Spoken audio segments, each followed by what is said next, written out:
En 1 Reyes capítulo 17 seguimos con la vida y ministerio de Elías.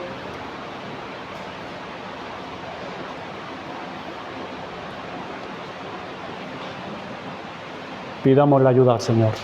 Padre, gracias te damos porque podemos abrir tu palabra. Gracias por haberte revelado a nosotros, donde en ella vemos, Señor, tu carácter, tus virtudes, tus atributos, tu voluntad expresada en tu ley, en tus estatutos y preceptos, y también en ese misterio que estaba oculto desde los tiempos pasados y edades, pero que se ha revelado en el tiempo propicio en el cual tú quisiste, que es Cristo, el Dios encarnado, el Mesías, para salvar a ese pueblo que tú escogiste en la eternidad.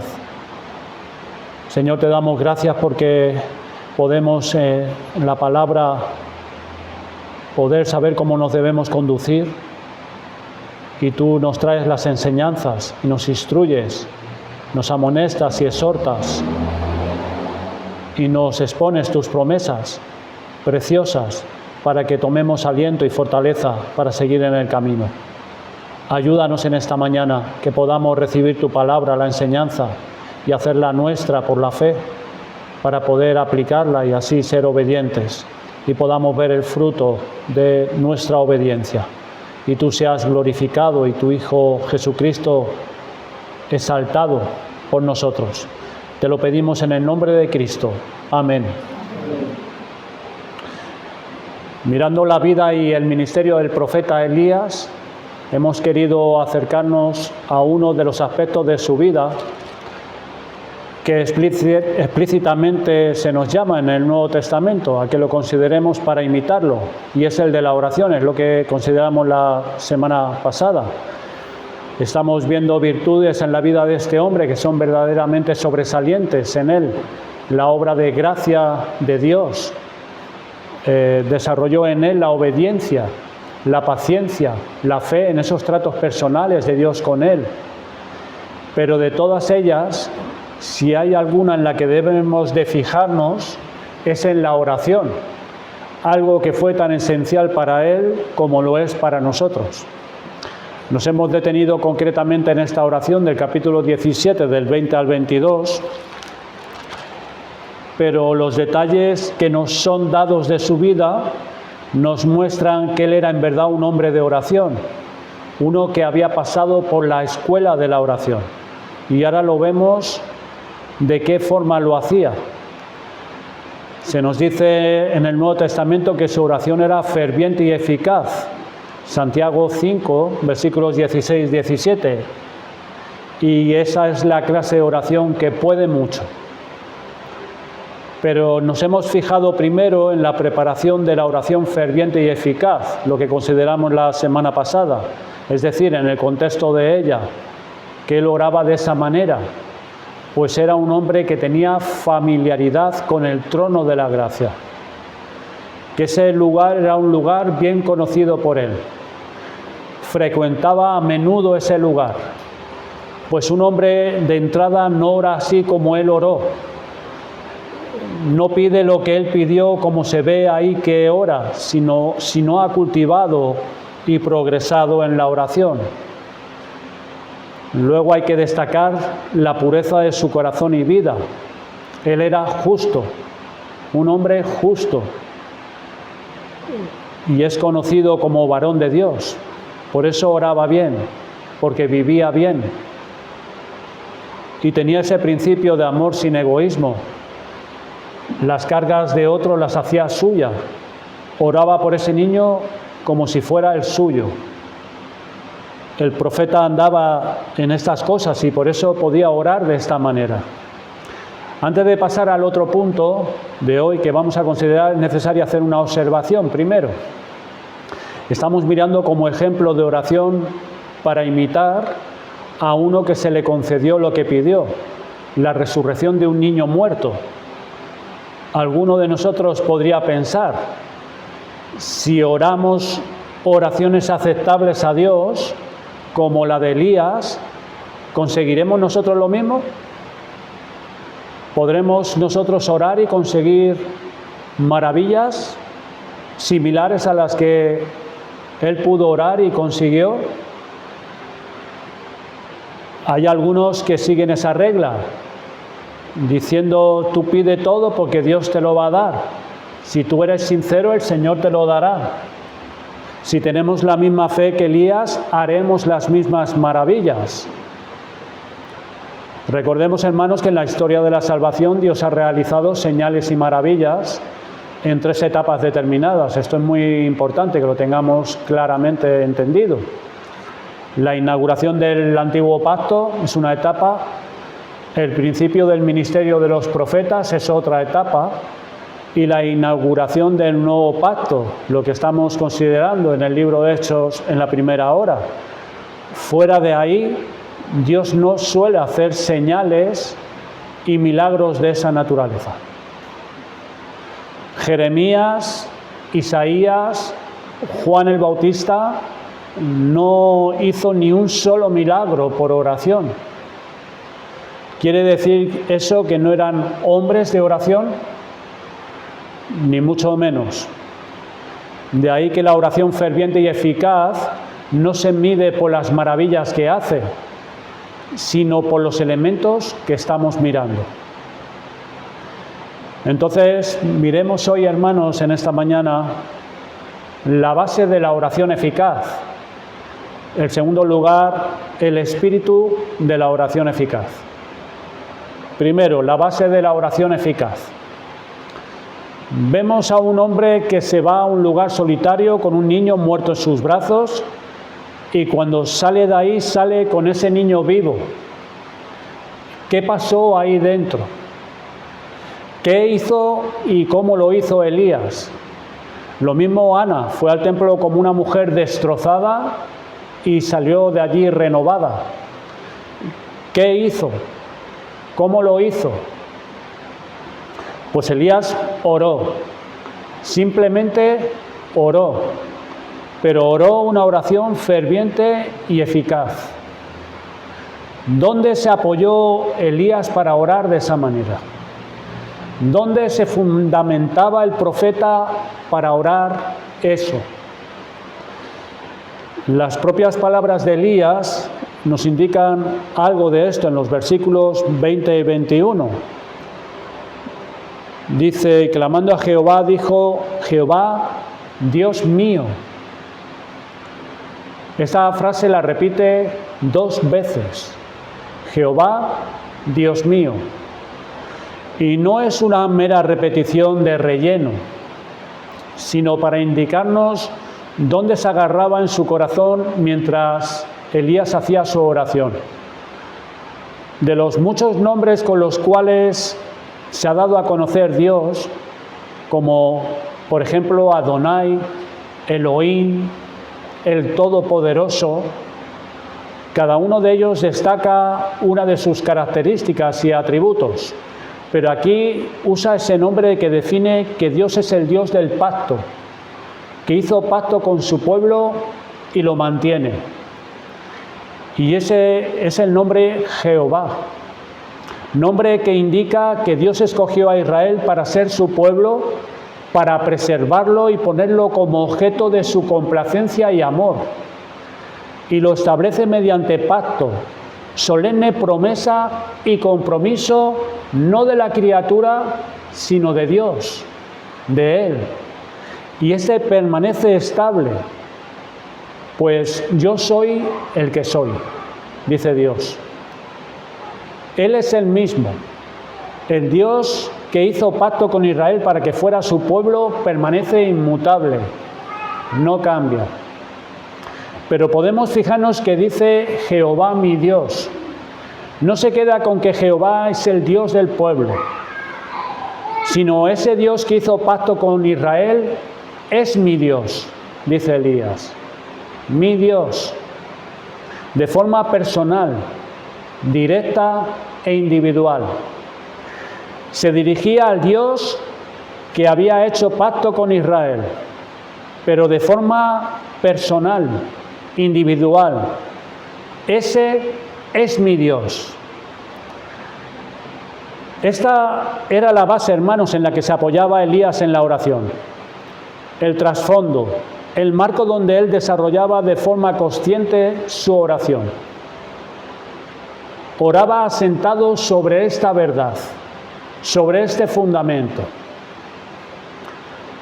Esto es lo mismo que ahora se nos dice a nosotros, que pidamos en el nombre de Jesús, pues sobre él está fundado ahora el nuevo pacto de Dios para con su pueblo. Es ahora en Cristo por quien tenemos o hemos tenido entrada a este tipo de relación tan especial con Dios y única por medio del nuevo pacto donde Dios da su salvación y la vida eterna. Por eso podemos llamar a Dios Padre. En el Antiguo Testamento no se oraba así, pero gracias a Cristo, por medio de Cristo y su sacrificio, es que ahora nosotros podemos tener esta relación tan especial y única y podemos dirigirnos a Dios como Padre. Pero observen bien la forma de usar esto. Aquí el fundamento no está en la mera repetición de la frase, en el nombre de Jesús, o de la palabra Padre, Padre, Padre, o en el nombre de Jesús. No es en sí la repetición de la frase, de la palabra.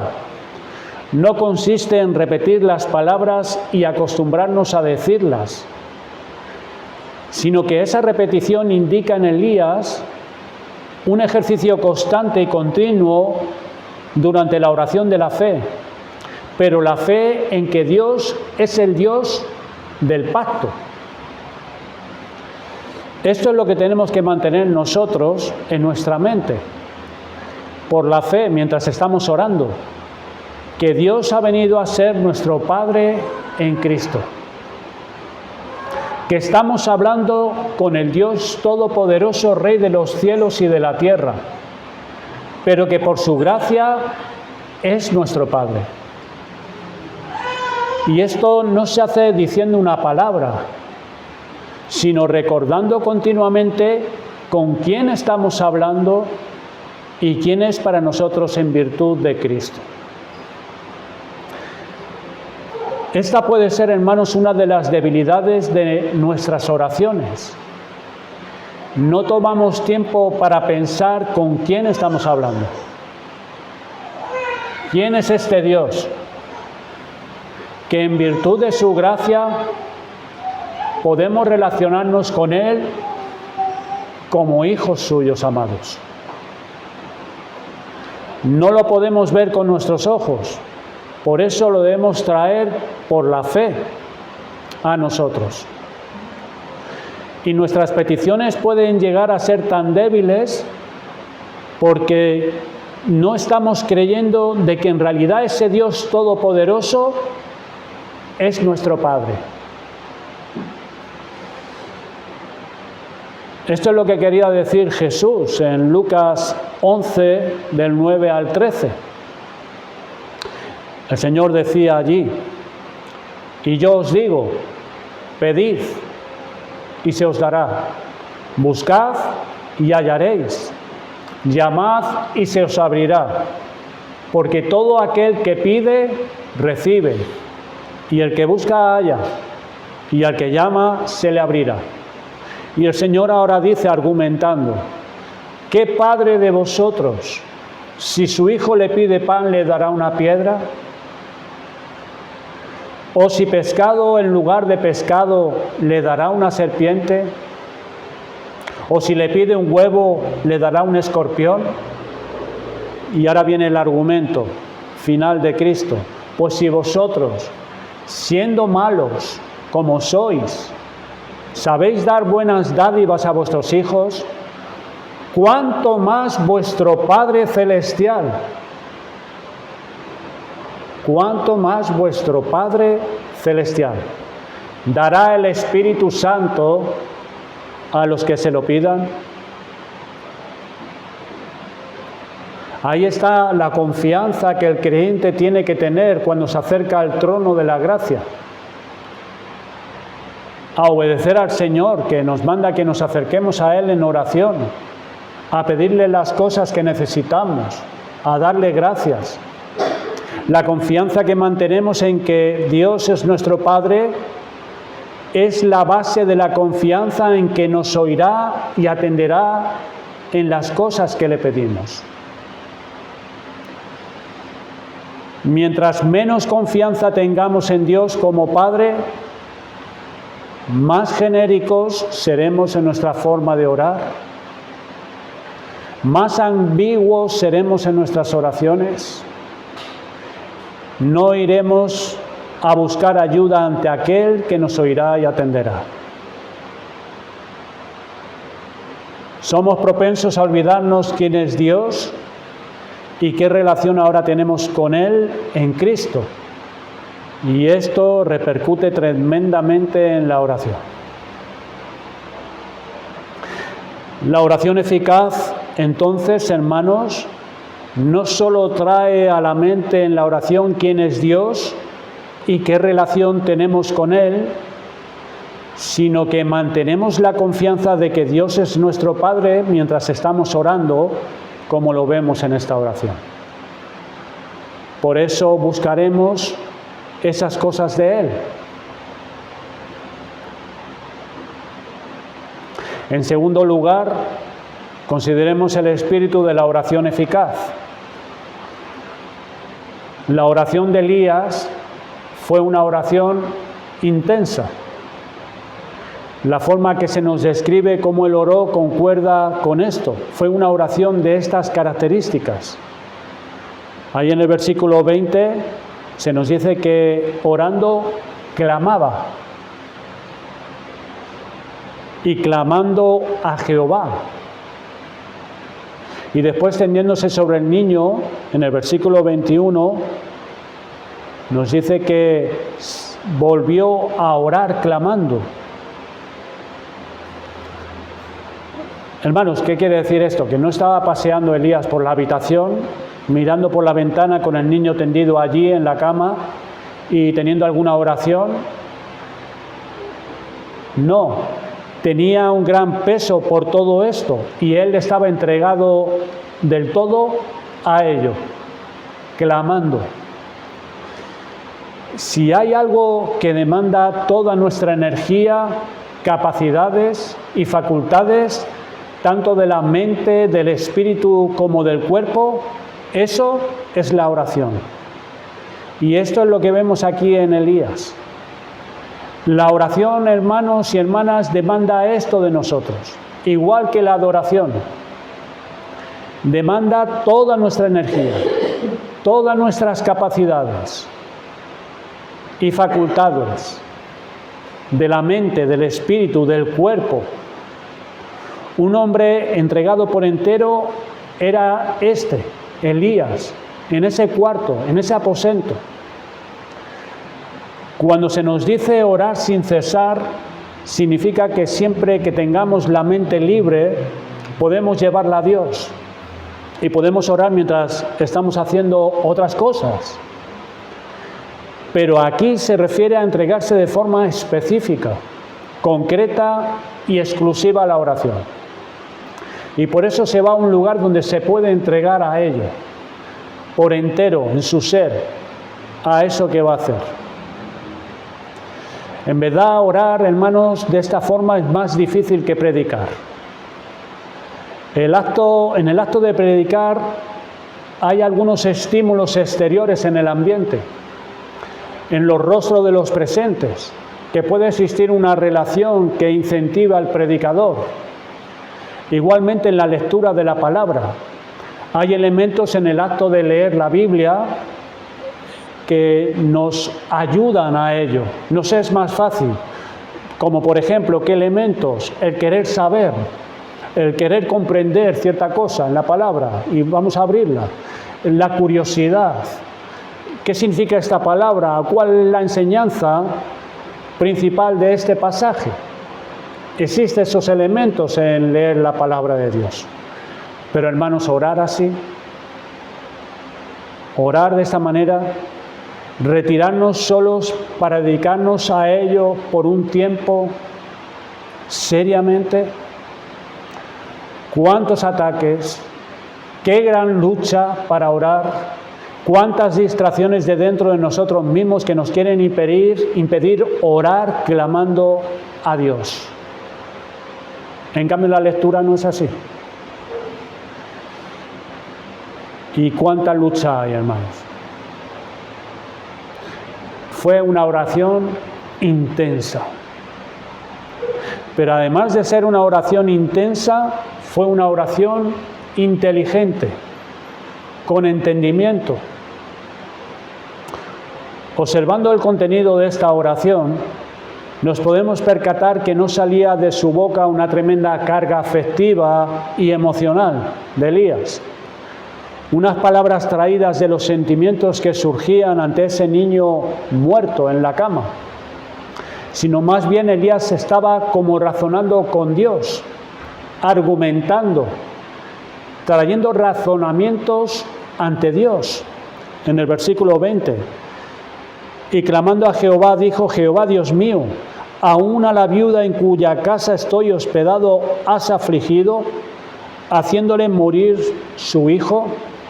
Estas palabras no son reproche del profeta hacia Dios, sino que, como vamos a ver, Elías estaba argumentando con Dios, como diciendo: tus juicios han llegado también a esta casa. Esta es la casa de una viuda, esta de las que tú has dicho que eres el Dios de ellas, pues tú eres el Dios que te compadeces de los huérfanos y las viudas. Pero aún más, esta no es cualquier viuda, esta es la viuda a quien tú me mandaste, esta a quien tú diste promesa por tu palabra de sustentarla si obedecía. Y ella creyó tu palabra, me recibió, obedeció tu voluntad. Tú me enviaste a ella y ella me ha acogido. Además, mira cómo ha empezado a reconocer algo de la luz, reconociendo algo de lo que hay en mí y del mal que hay en ella. ¿Cómo es que ahora también le traes mal y aflicción, haciendo tú que muera su hijo? Vean cómo Elías veía que Dios era el autor de todo lo que estaba pasando en esa casa.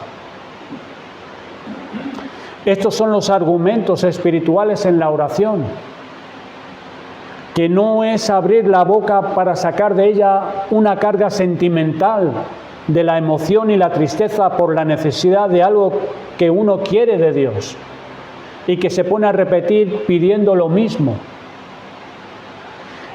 Elías está dando a Dios razones y presentando argumentos de por qué Dios tendría que intervenir en una situación así.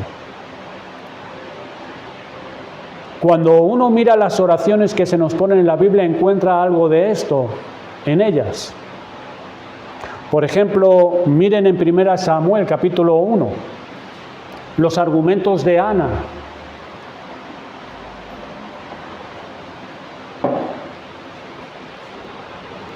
Versículos 10 y 11.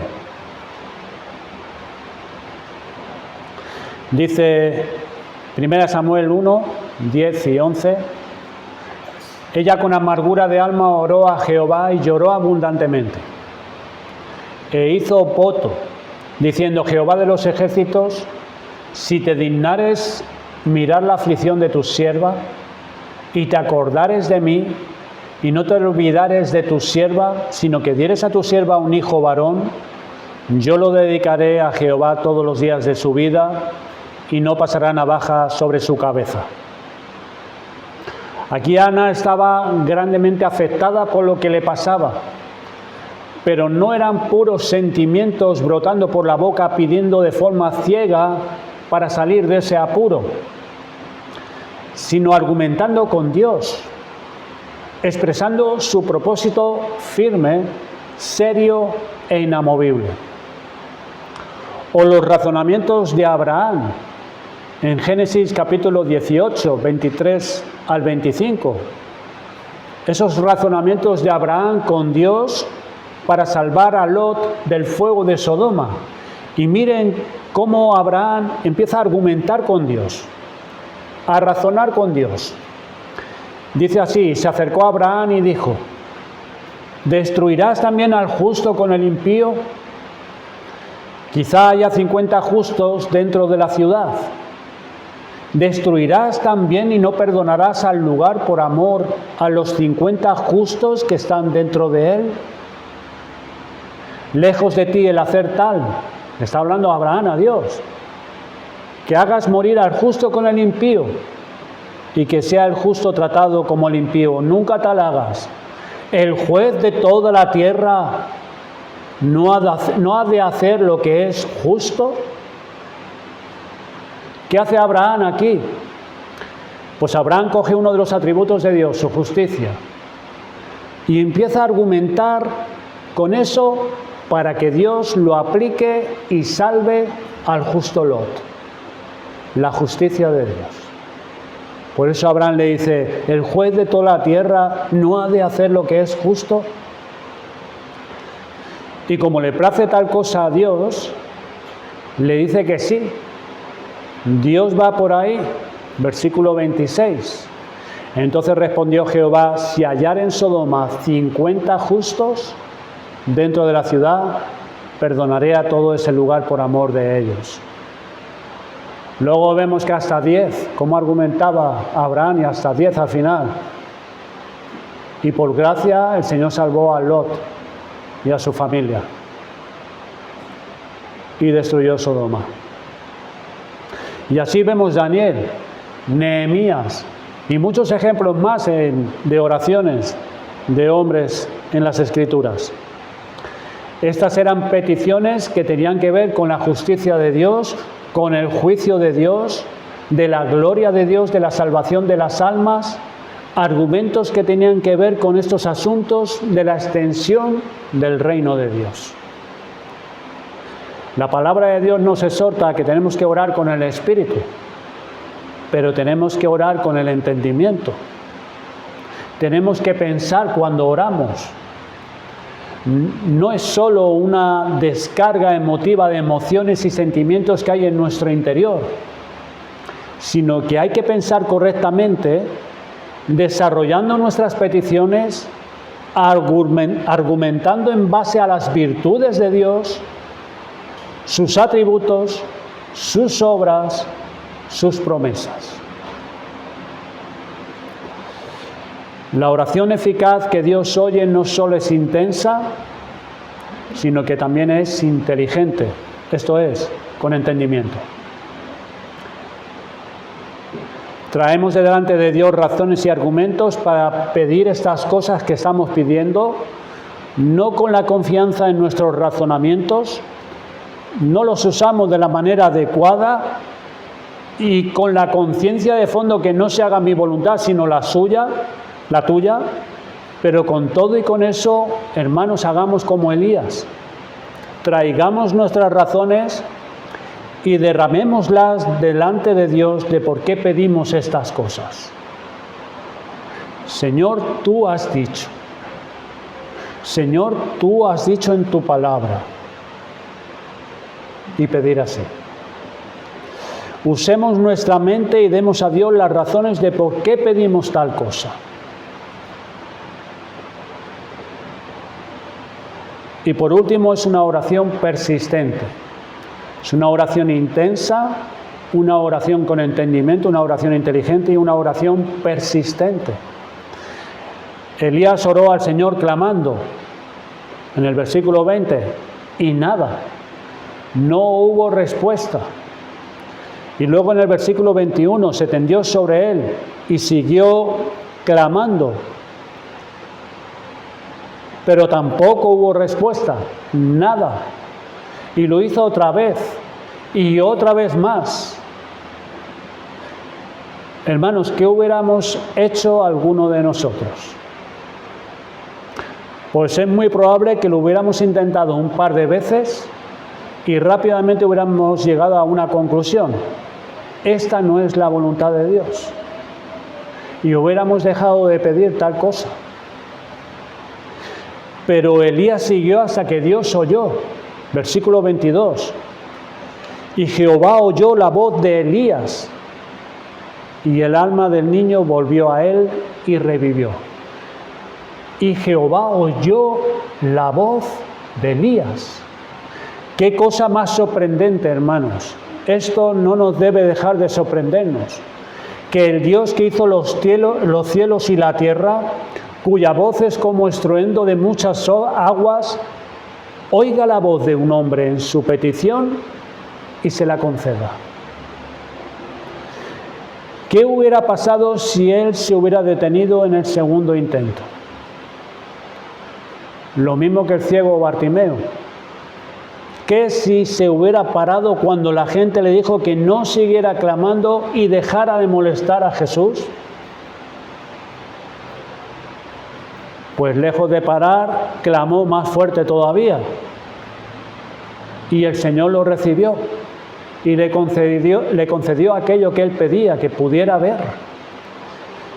Esta es la persistencia de la fe en las promesas de Dios, en lo que Dios ha revelado de sí mismo, en el Dios que se nos ha revelado como Padre, la confianza en lo que Él ha dicho, la seguridad en lo que Él ha prometido, hace que las oraciones sean con persistencia. Por eso debemos de esforzarnos en conocer qué es lo que el Señor nos ha prometido, qué es lo que Él ha dicho, qué es lo que Él nos ha dado para que pidamos. Si no lo conocemos, ¿cómo serán nuestras oraciones? Y sobre todo apoyarnos en el fundamento de que Dios es nuestro Padre, que Él quiere darnos esas cosas que Él ha prometido. Y esas son las cosas que debemos de buscar. Mirad también que el Señor no contestó a la primera. Dejó que ese hombre siguiera pidiendo. Igualmente Pablo con el aguijón. Dios no le respondió a la primera, sino a la tercera vez, nos dice Pablo mismo. ¿Eso es acaso, hermanos, porque Dios no oye bien y se le tiene que repetir las cosas? ¿Porque le debemos de repetir las peticiones? No, hermanos, no. No es porque el Señor no oiga bien. Él oye muy bien.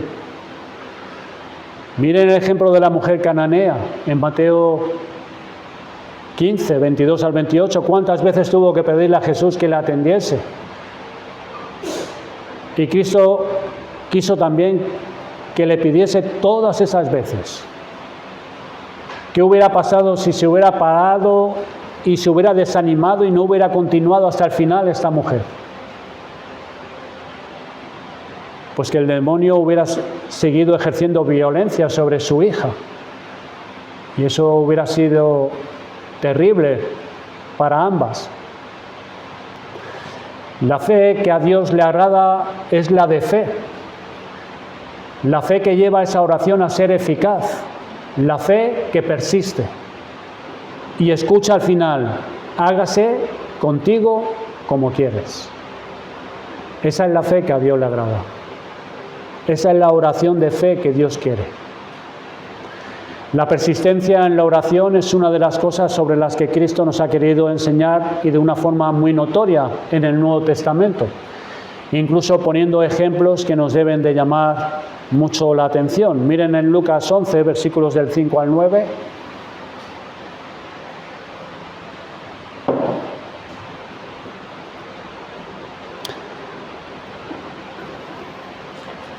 Lucas 11, del 5 al 9, es la parábola de aquel hombre inoportuno, o importuno, mejor dicho.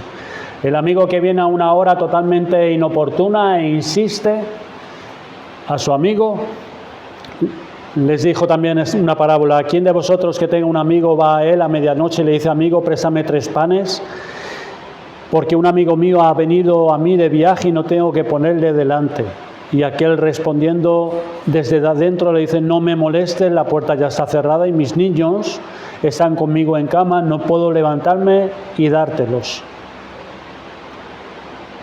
Pero el visitante importuno sigue insistiendo, hasta que al final, para quitárselo de encima, se los da. Pues ahí miren el versículo 9, el Señor hace énfasis: y yo os digo, pedid y se os dará. O en Lucas 18, versículos del 1 al 8. Esa parábola tiene ese propósito también. En el versículo 1 también nos dice: les refirió Jesús una parábola sobre la necesidad de orar siempre y no desmayar. Y nos habla de esa mujer viuda que se presentaba ante el juez para que le hiciese justicia ante un agravio de su contrario. Y esa mujer iba a pedirle al juez justicia. Y este juez se la negaba. Y ante la negativa insistía esta mujer. Ella era viuda, sin influencia alguna en el pueblo. Nadie le diría nada al juez acerca de ella. Era una simple viuda. Pero ella seguía insistiendo, hasta que por fin el juez accedió. Se sentía como si lo golpearan. Dice el juez, es la palabra usada por Cristo: le haré justicia antes de que me agote la paciencia, decía este juez. Miren el versículo 5. Porque esta viuda me es molesta, le haré justicia, no sea que viniendo de continuo me agote la paciencia. Y consideren la conclusión de Cristo en el versículo 6 y la primera parte del versículo 7. Oíd lo que dijo el juez injusto, dice Cristo. Si el juez hizo así con esa mujer, ¿no lo hará Dios con sus escogidos? Si este hombre que era impío, injusto, aun ocupando esa posición de juez, y era impío e injusto, ¿no lo hará Dios con sus escogidos? Con aquellos que conoció antes de la fundación del mundo, que los amó con amor eterno, con aquellos que los predestinó para que heredasen su reino, con estos que ha tenido una misericordia infinita, que claman a Él de día y de noche. Y añade el Señor en el versículo 7, en la última parte: ¿se tardará en responderles?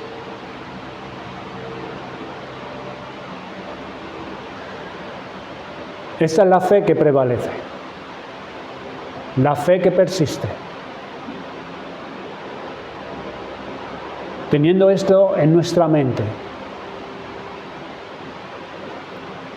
Y Cristo termina la parábola de una manera que por lo menos nos deja, si no con un sentimiento de asombro, de tristeza. Pero cuando venga el Hijo del Hombre, ¿hallará fe en la tierra? ¿Hallará Cristo en los suyos esa clase de fe que clama así?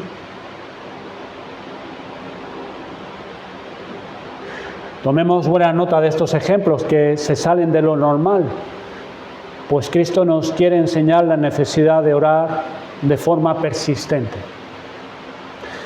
Y esto, hermanos, nos podía llevar a preguntarnos, ¿no nos podría llevar esta forma de orar así, no nos podría llevar a meternos en el plan y propósito de Dios para nuestra vida? No temamos esto.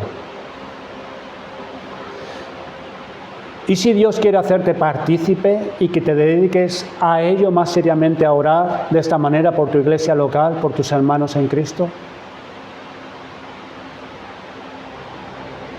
Afirmémonos entonces sobre las promesas de Dios, sobre su voluntad expresada, sus mandatos.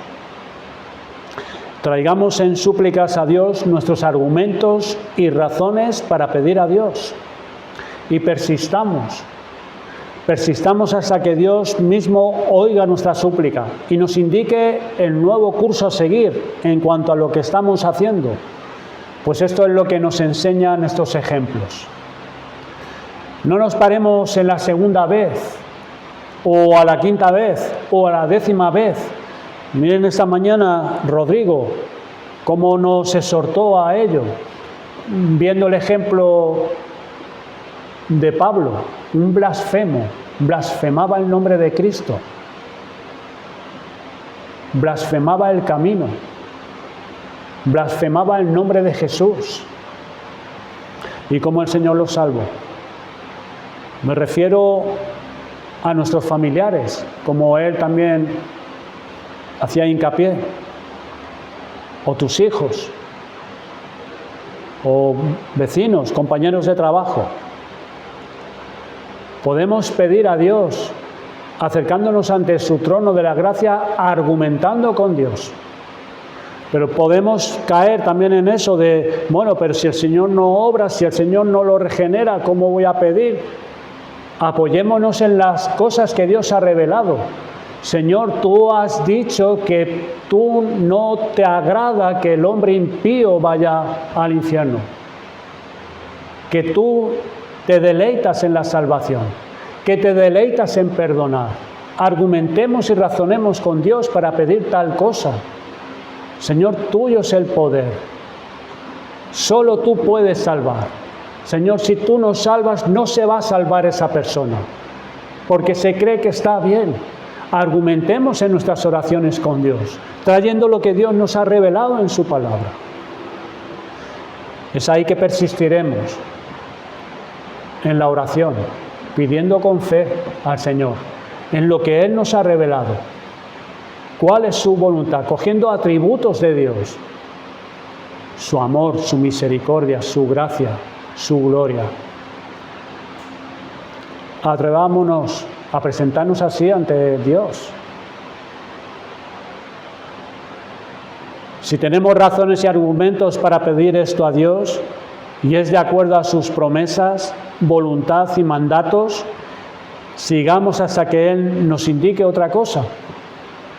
Mientras las promesas estén ahí y tengamos razones para pedirlo, persistamos en ello. El secreto de la oración eficaz.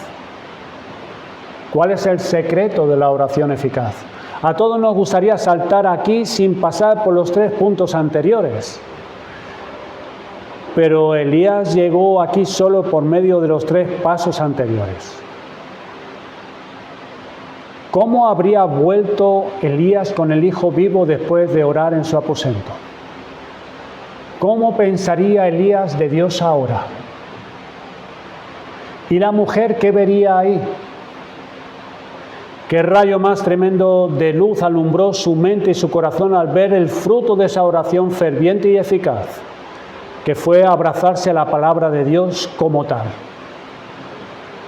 ¿Cuál es el fruto de esta oración eficaz, hermanos?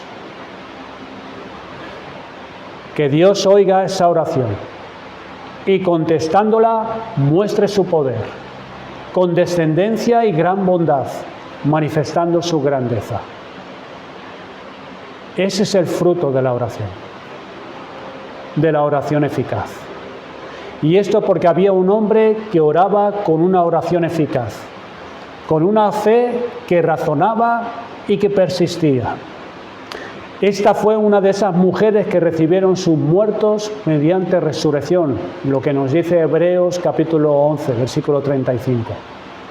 Y tendría ahora delante de ella un testimonio vivo y constante en su Hijo, que Jehová, Dios de Israel, es el Dios de la vida. Este es el secreto de la oración eficaz, que Dios muestre su poder y su gloria, oyendo y contestando las oraciones de sus escogidos. Algunas conclusiones, hermanos.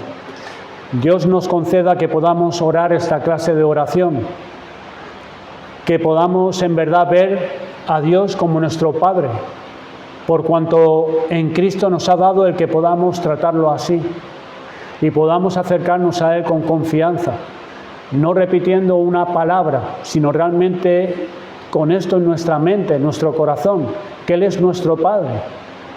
Que ese sea el fundamento mientras hablamos con Él en nuestra oración. Que estas oraciones sean en verdad intensas, entregándonos todos nosotros, todo nuestro ser en ello. Oraciones inteligentes, esto es con entendimiento, argumentando con Dios, Señor, tú has dicho. Y que nuestras oraciones sean persistentes para que conozcamos su secreto, apelando al carácter de Dios, a algún atributo suyo, a lo que Él ha dicho y prometido. Tenemos que empezar para aprender, tenemos que ir poco a poco. No podremos ir de entrada a donde fue Elías, pero empezar esta clase de oración eficaz, orando de esta manera, porque esta es la oración que puede mucho. Nos preguntamos, ¿por dónde empezar? Pues podemos empezar, hermanos, por algo de nuestra vida, por algún pecado en nosotros, o alguna inclinación en nosotros, en nuestra vida o carácter, y orar por eso a Dios.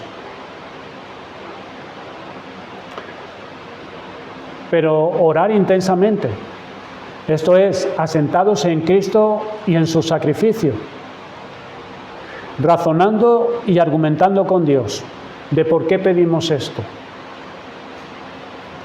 y hacerlo con persistencia, hasta que veamos que Dios viene a nuestra vida con poder para indicarnos algo a nosotros personalmente, o para ver cómo Él nos escucha y nos concede lo que estamos pidiendo. Podemos pedir por las necesidades de nuestros más cercanos, pero pedir de esta forma. Elías no era un superhombre, lo hemos dicho aquí, tenemos el testimonio por medio de este relato y por medio también de Santiago. No era un superhombre, sino uno como nosotros, sujeto a las mismas debilidades, luchas e inclinaciones que tú mismo ves en ti y que yo veo en mí, pero aprendió a orar así. Pues empecemos a orar de esta manera. Quizás tú ya lo estás haciendo, persiste en ello. Quizás no has orado así, no has visto estas tres etapas o estos 3 puntos que hemos visto. ¿Ves tú que tu oración no es así? Toma nota, intenta orar así, pidiendo al Señor que te ayude a orar así, porque es la oración que puede mucho, es la oración que se ve fruto de ello. Prosigamos hasta alcanzar lo que pedimos, pues se nos dice que nos será dado. Y que las debilidades no sean un estorbo o tropiezo para que vayamos al trono de la gracia, sino que viendo esto en nosotros, estas debilidades y estorbos en nosotros y en nuestros hermanos, oremos unos por otros, para que la oración eficaz del justo pueda mucho en cada uno de nosotros. Demos gracias con gozo al Señor por ello. Para participar de la herencia de los santos en luz, como hemos leído esta mañana en el primer tiempo de la oración, en ese tiempo que nos hizo aptos para participar de la herencia de los santos en luz por medio de su amado Hijo, entre los cuales se halla esta gracia que está dentro de esa herencia como hijos amados, que nos podamos acercar al trono de la gracia. Que Dios oiga nuestras oraciones y que contestándolas muestre su poder, condescendencia y gran bondad, y manifieste su grandeza. Podamos contemplar su gloria, la grandeza de este Dios. Vamos a pedir al Señor, vamos a darle gracias.